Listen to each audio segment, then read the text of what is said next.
sementon titiang sane persiderau renggalah sane becik puniki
Thank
Pranayama Om Aman Om Namah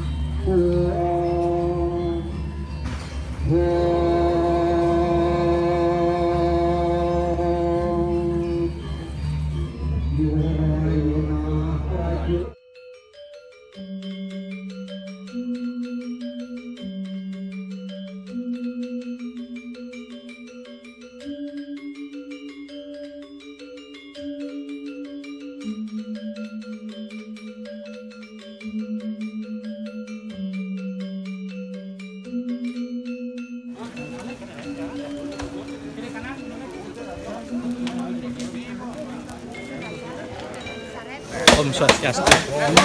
Hari ini kita sudah menyaksikan acara pelebon ide Panditem Punabe saking Gria Umo Kepuh Buduk Mengui Badung. Perjalanan ide ke Sulinggih Brahmana Jati. Beliau luar biasa, sangat diatensi oleh masyarakat, bukan hanya dari Semeton Pasak, karena ide Nak Lingsir adalah milik seluruh Semeton umat Hindu sedharma semua. Seperti kita saksikan dari tadi, perjalanan beliau sangat antusias oleh umat sedharma sekalian. Mari kita sebagai umat seluruh Indonesia, seluruh Nusantara mendoakan semoga ide Nabe saking Gria Umo Kepuh Buduk Mengui Badung mendapatkan mampu bersatu dengan Sang Brahman sesuai dengan Subha Asubha Karman idene rikalaning menjalankan perjalanan hidup ini. Sekian dari Titian, maka perwakilan dari Mahagotra Pasak Sanak Saptarsi Provinsi Bali. Om Santi Santi Om. Kami segenap pengurus dan seluruh relawan dan anggota Jagabaya serta Dolang Mangap, pengurus harian Mahagotra Pasak Sanak Saptarsi Kabupaten Badung, mengucapkan rasa duka tereng mana dan mengucapkan semoga ide Panditem Punabe Wiswarupa Biru Daksa amoring acintia gumanti sida nyujur sunyo loka. Jadi itu ucapan bela sungkawa kami segenap pengurus warga Pasak. Om Swastiastu. Yang atas nama Semeton, Kecamatan Abian Semal, Kabupaten Badung, turut berbelasungkawa Majang Ngering Lebar ide Panditem Punabe Wiswarupa Biru Daksa Ring Gria Andika Sari Banyar Umo Kepuh Buduk Ring Rahina Buddha tanggal 22 Desember 2021 makin pelebon dumugi ide amor ing acintia.